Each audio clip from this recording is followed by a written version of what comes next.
Following is an audio recording of a presentation given at the November 2014 Notre Dame Tax Institute on variable annuities by Alan S. Gassman. If you would like a copy of the PowerPoint presentation, please email Janine Gunyon at janine@gassmanpa.com. We hope you enjoy this presentation. I'm going to start off with a cartoon, which you may or may not have seen. It's on YouTube, and it's by a company called Transamerica, and it describes variable annuities for the consumer.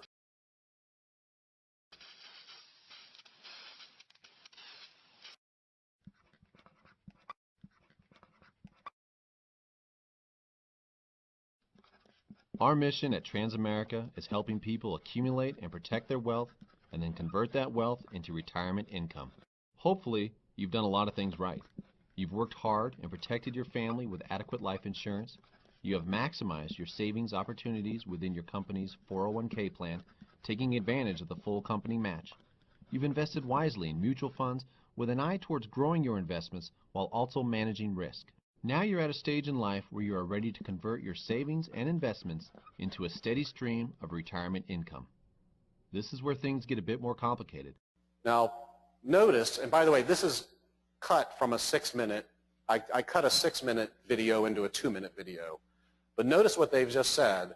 They've basically said, by implication, that you could take your 401k plan, your IRA, and all your savings and convert it into a guaranteed income product. And while there are many companies offering investors products that help address retirement needs, very few provide the breadth of solutions capable of addressing some of today's most pressing challenges.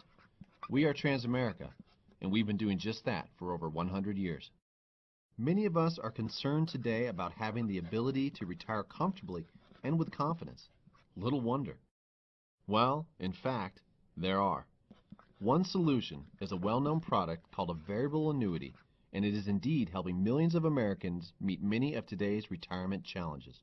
In simple terms, a variable annuity is a contract between you and an insurance company where you make a lump sum or series of purchase payments and are guaranteed to receive periodic payments for life. While variable annuities have been available for over 50 years, recent product innovations have helped them to become an increasingly important part of the retirement income planning process. Today, variable annuities are a $120 billion a year industry, helping meet the needs of an aging population. How are variable annuities addressing today's challenges? With an optional feature called a living benefit rider. Living benefits within variable annuities offer you the added comfort of knowing that even if your account value declines, the variable component of your contract that can rise or fall with your investment options, your withdrawal base, the amount used to determine your retirement income, will not decline. More importantly, most living benefits provide features that allow your withdrawal base and your retirement income the opportunity to grow not only when your investment options perform well, but also when they underperform. Okay, so what did he say there? We're on page 28. What did he say there about the withdrawal base? And I have the language at the bottom left-hand side. It says, living benefits within the variable annuities offer you the added comfort of knowing that even if your account value declines, the variable component of your contract that will rise or fall with your investment options and your withdrawal base, the amount used to determine your retirement income, will not decline. So what does that mean? Let's go to the top of page 28 on the right-hand side. What is the withdrawal base? What would you think the withdrawal base is? Is it A, the amount of money you can withdraw from the contract if the market crashes? Would you think that that is the withdrawal base? I can tell you that that's what all my clients think the withdrawal base is. B, is it A but minus a 10% charge or some kind of charge by the insurance company?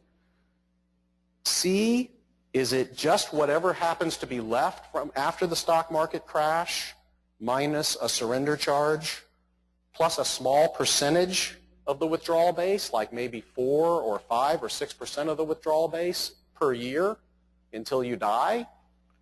Or D, none of the above? So how many people think it's A? How many people think it should be A? Okay, most people think it should be A. How many people think it's B? How many people think it's C? Okay, so most of the hands think it's C.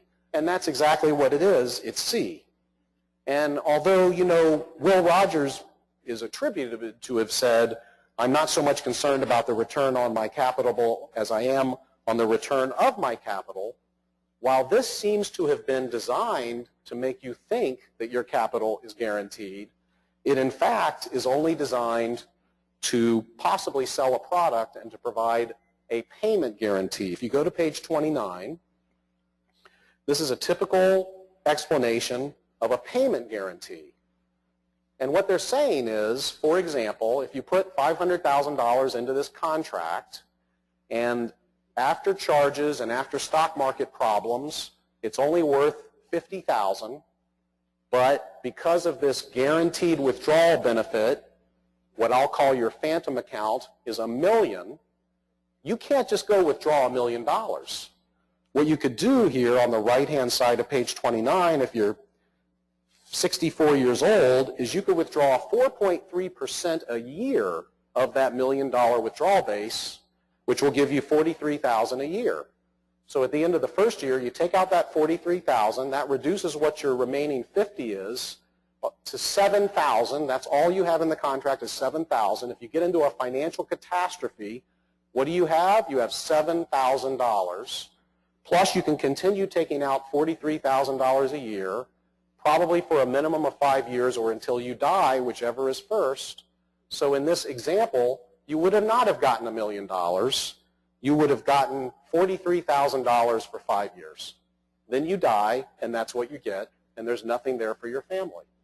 And that's not exactly the way it's explained to the client. Go ahead, Chris.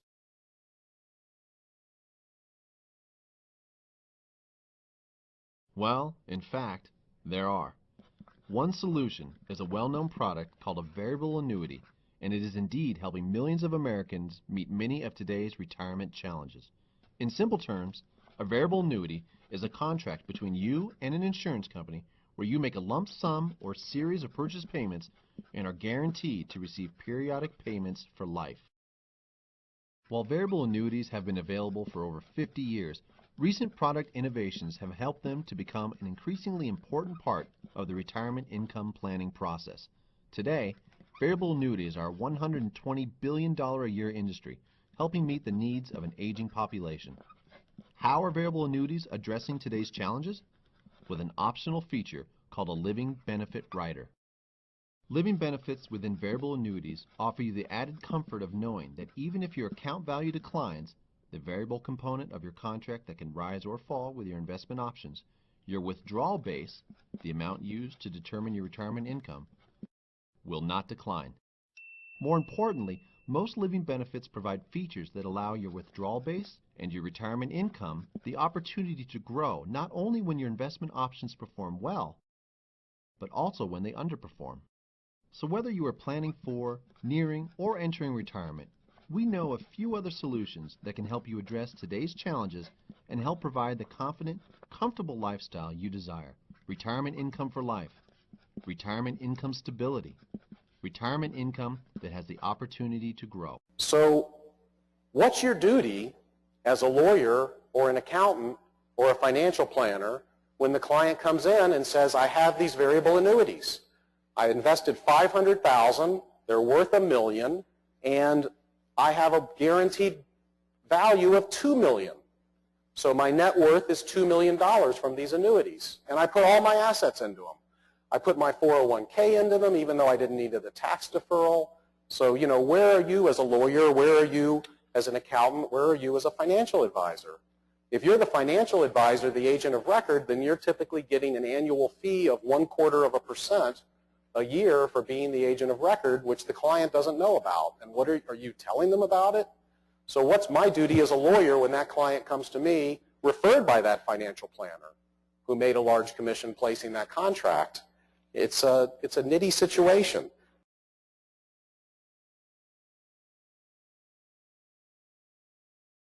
Page 31, what do these things cost? Here's a typical cost on the left-hand side. 1.9% for various mortality and other charges, 1.25% for the guarantee, for a total of 3.15%. Well, that's not so bad for an equity portfolio, maybe, but there's another requirement that almost all of these contracts have.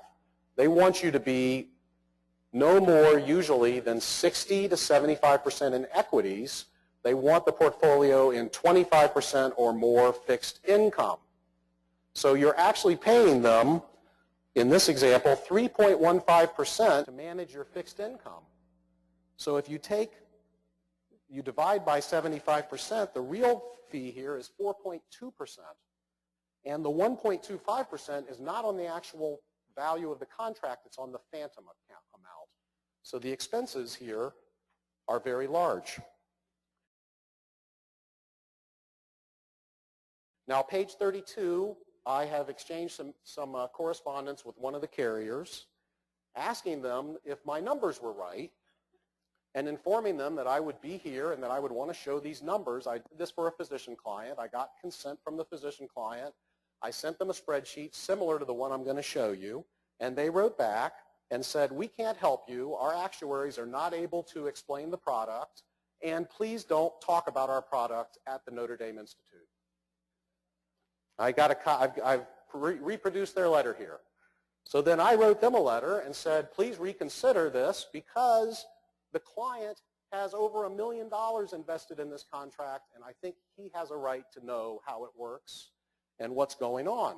They again said, we received your letter, and this came Monday, by the way. They had me wait till Monday, and they answered a lot of my questions. They again said, please don't mention us or our product at the Notre Dame Institute. So if you're listening to this, you know I have not mentioned who they are or what their product is. I wrote them an email immediately back on Monday with my questions about their answers, and I haven't received a response. But let's go to page 33. How are you going to look at one of these contracts? And again, I'll be glad to send you these spreadsheets so you can improve on them. And if you work for any of these companies and you can educate me, I'm more than open to be educated. This was a contract that another client had. He was 44 years old, and I had a meeting with him and his financial advisor. This client is earning a couple $1 million a year, and the financial advisor said, here's my plan for you. We're going to go 1/3 in safe bonds and fixed income and real estate investment trusts, 1/3 in equities, and 1/3 of all your savings in special income guaranteed variable annuities that are going to guarantee you a 6% rate of return for life. And the client was in that program when I got involved. And this is one of the contracts. So on the left, on column 3, you see the beginning annuity contract amount, $529,000. I'm showing it a 4% rate of return. You're seeing an administrative charge of $30. It's kind of amazing that they charge the $30 on top of all this other stuff. The separate account charge, 1.3% a year. That's just for being there. That's to pay for marketing and commissions, I'm sure. Then the guaranteed minimum benefit charge is 1% a year, but it's 1% a year of the phantom account, not the real account. And then, so the next column I have the percentage of the actual contract itself, which you see gets to 2.42% at age 60. Then a guaranteed minimum death benefit in case you die and want to have that minimum benefit charge. And then another separate sub-account fee. So the average costs on page 13 start at 3.73% a year, work their way up to 4.32%, and that's for a portfolio holding 30% fixed income and bond funds in it. So that's pretty high cost. Now, the phantom account is at column 14. And at column 14, that phantom account by age 50 is at $720,000, and every 5 years it ratchets up, and you see on column 18 that it's going to be $2,006,000 when this client reaches age 70. And that's a 6% rate of return. So what will he get? What will he get if he goes ahead and takes advantage of this rider at age 70? He'll get $90,278 a year for life. And he was shown these numbers by the company, but without a rate of return. And if you don't see the rate of return column, you would think, well, you invest $529,000, then I'm going to get $90,000 for life. That sounds like a pretty good deal. But what's the rate of return?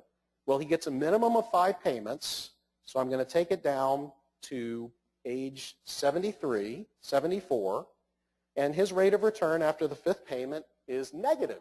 It's a negative rate of return, and if he dies at the end of year 5, once you start taking these payments, the death benefit disappears. These payments reduce the cash value, or the cash value disappears, and he's going to have to live until age 80 to see a 4% rate of return.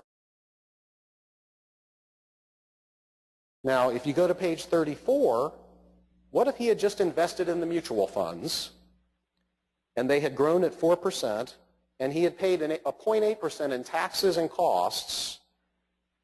He would have an extra $1 million at age 70 after taking these withdrawals.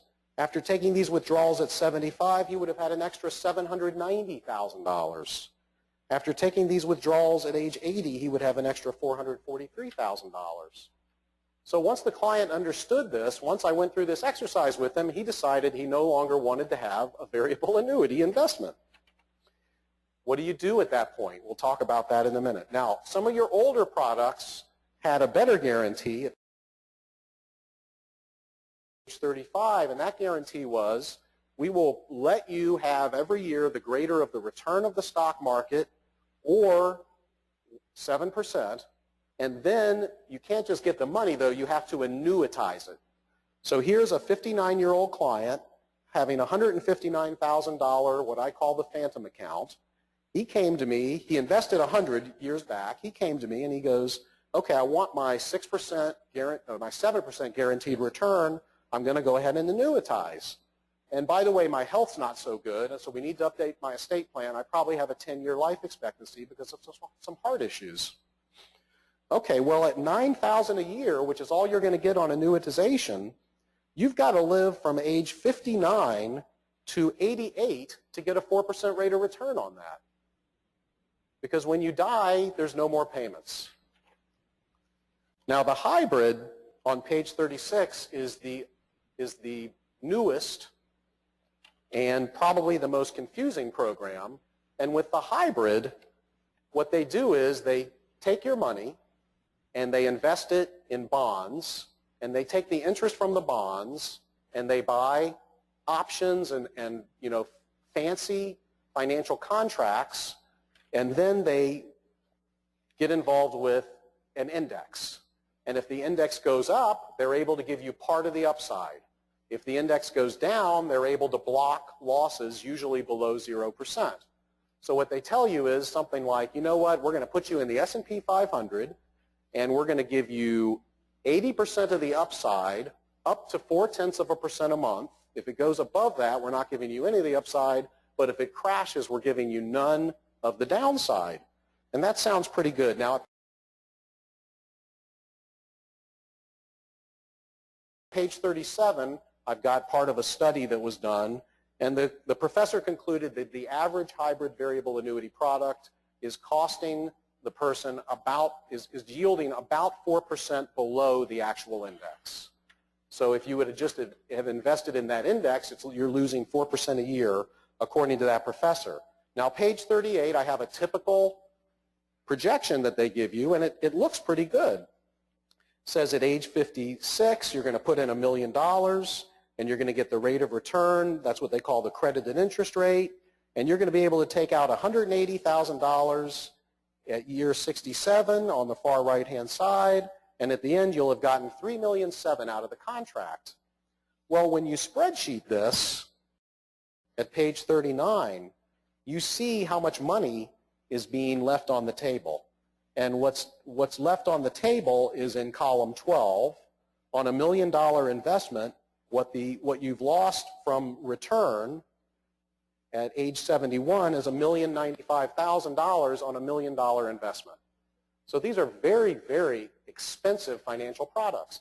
They have to be expensive in order to pay the commissions and charges and all of the financial guarantees. And then beyond that, this is only based on the present crediting method.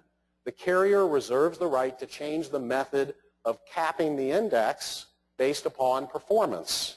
So it could be a very scary thing. Page 41 and 42, they also show this as to how it would have performed if the last 10 years had occurred 3 times. And again, I ran the spreadsheet, and I got pretty much the same result on page 42. Now on page 45, we had fun. I went to the AARP website. Actually, I just Googled fixed income annuity, and there I was. I'm an AARP member. I thought that was great. I'm going to have AARP help me with an annuity. And they have an arrangement with New York Life in tiny print. It says that they're paid an amount for their intellectual property. And I was pleased to see that at age 60, I can expect to be able to invest $10,000 or $100,000 and get $439 a month. They don't give you the annual because that would be too easy to understand. It comes out to $52.68 a year, 5.268%.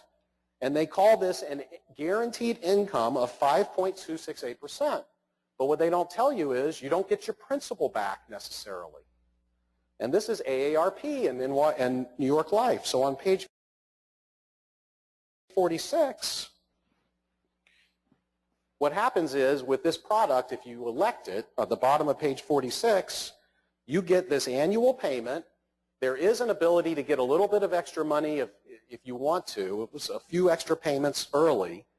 And then when you die, they will refund whatever the difference is between the payments, what you paid and the payments you got, but it's zero interest.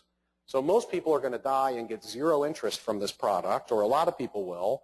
And what makes it a little bit more shameful, in my opinion, is Vanguard has the same product, and for what AARP will pay $51,676 a year on $1 million, Vanguard will pay $54,026 a year. Top of page 46, if you're 55 years old over 20 years, you're going to pay an extra $58,000 using New York Life instead of Vanguard, assuming that these products are pretty much apple to apple, which I believe they are. So on page 47, I wrote a letter to AARP's board of directors. I haven't received a response yet. I'm not sure why. I noted in the letter that AARP receives $763 million a year of royalty income for endorsements and only $290,000 a year in membership dues, which surprised me. But if you want to have a good time, read AARP's Form 990, which is on the internet. So in just 11 minutes left, let's talk about some of the technical rules that apply to variable annuities. Because in a lot of situations, you're going to have to be with the client and you're going to have to deal with these annuities because, as you know, with a variable annuity, you don't pay tax until you take the money out. And the first money out is ordinary income. So this client, instead of having some municipal bond interest that would be tax-free, instead of having mutual fund capital gains, this client is going to have ordinary income. Now, they will also have surrender charges.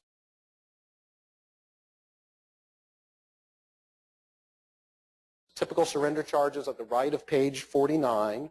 You can avoid the surrender charges to some extent by withdrawing up to 10% a year and making a like-kind exchange, a 1035 exchange, into a less expensive annuity product. In fact, Vanguard told me that they have $13 billion in annuities under management. 12 million are rollovers from more expensive products because the Vanguard annuity people don't recommend Vanguard annuities. They're basically there to save people from other products that they got into. You also have a 10% excise tax if you take money out of an annuity. The income that comes out, if you are not a person over age 59, you have a 10% excise tax. Well, what if you're a trust? What if you're a complex trust and you take money out?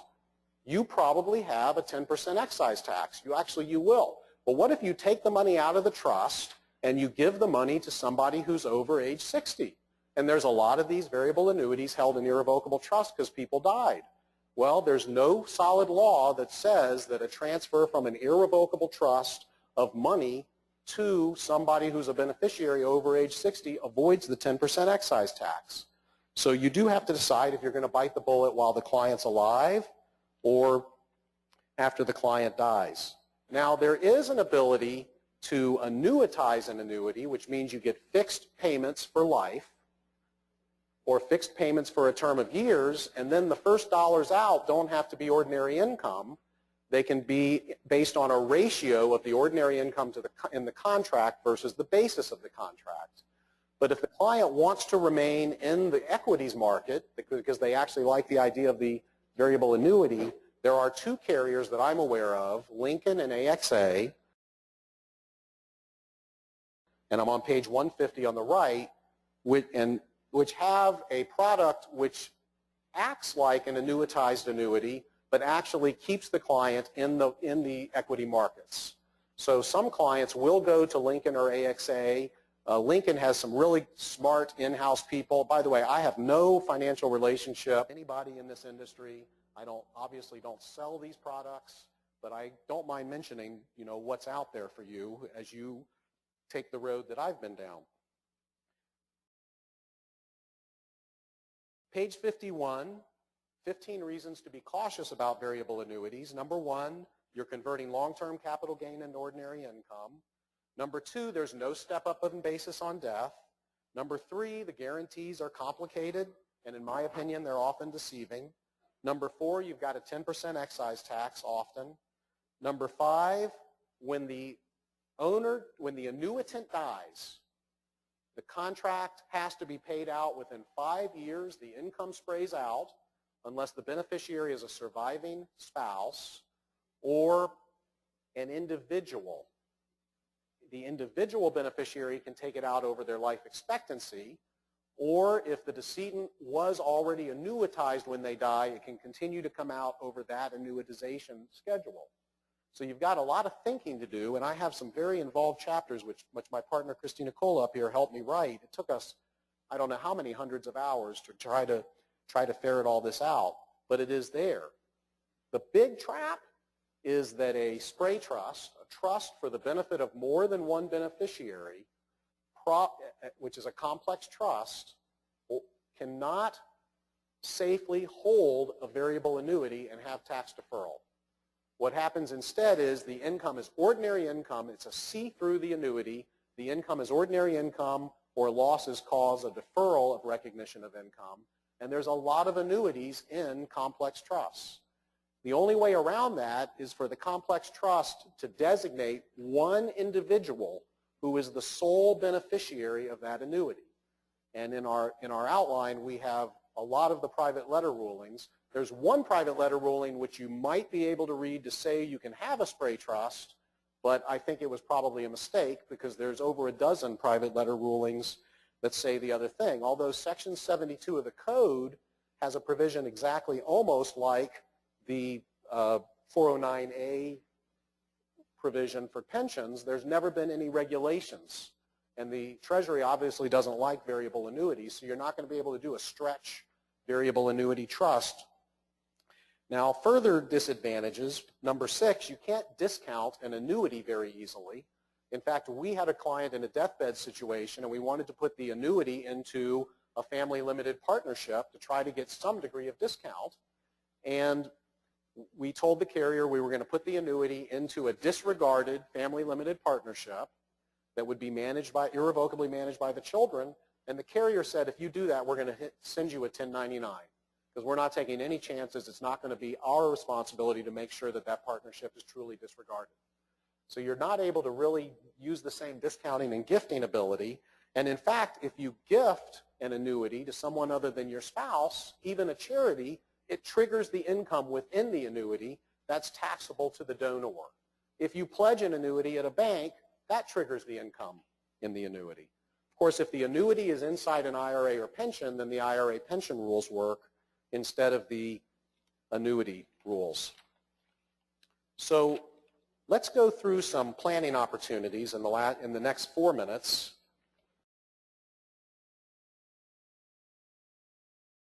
And I'm on page 54. And one is, instead of doing annuities, do index or low activity mutual funds, which kick off very little income. They kick off a little bit of dividends. They kick off a small amount of capital gains usually. And when you show the client that their mutual funds really are not costing a lot of tax, they'll begin wondering why they're putting all these assets in variable annuities to defer tax, but to cause ordinary income later. And at pages 55 through 57, I've got some pretty interesting charts. We covered these Wednesday in our math talk. And what they basically say is that the after-tax returns of mutual funds on page 57 favor less active funds and index funds over more active funds, not to mention that more active funds have higher fees.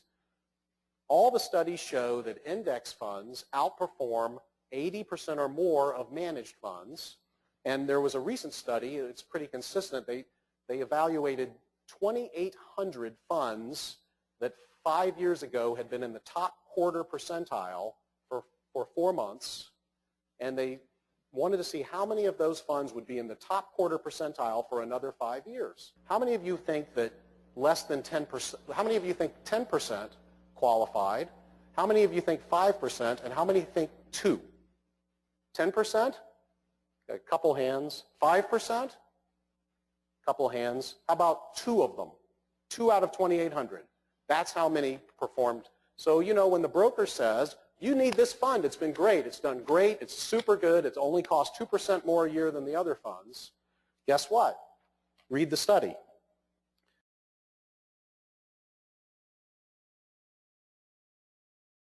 Okay, page 58, we talked about avoiding surrender charges by exchanging 10% a year, and get into products that don't have surrender charges. If the client really wants to buy a variable annuity, then that investment advisor ought to be willing to disclose costs, disclose commissions, and talk about alternatives.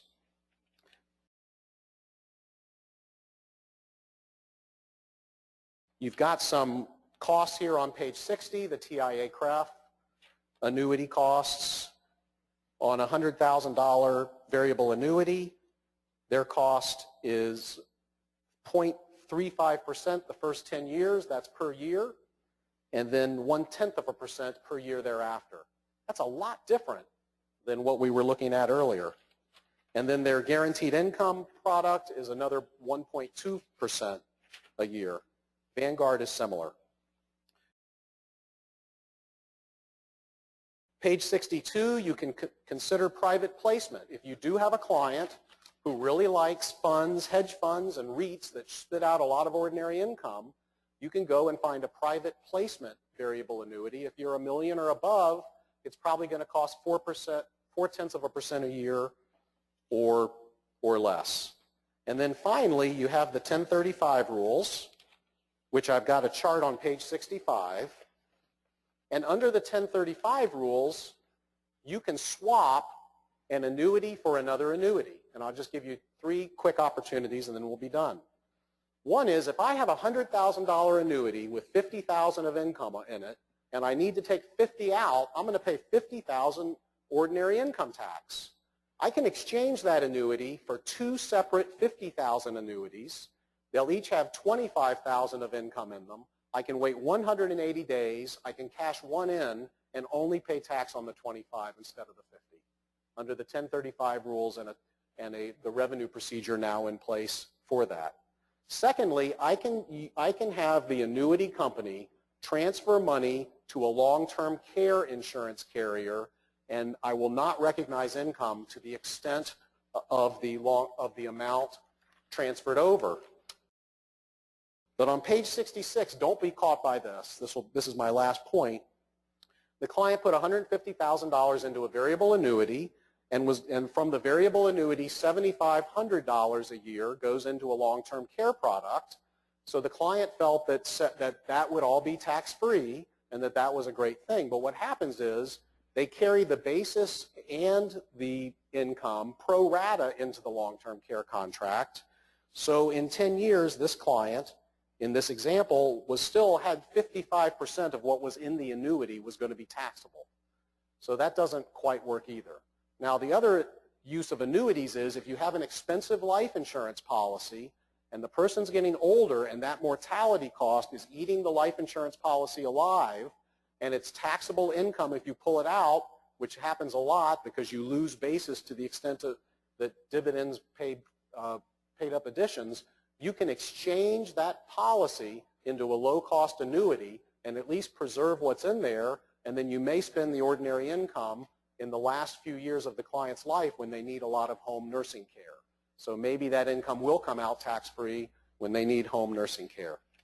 So in conclusion, there's lots of hours that you can spend counseling clients on variable annuities, learning more about them, talking to commissioned agents so that they can explain to you how they work, and maybe they'll explain it better than I have, and really, taking care of your clients and being able to sleep at night. Thank you.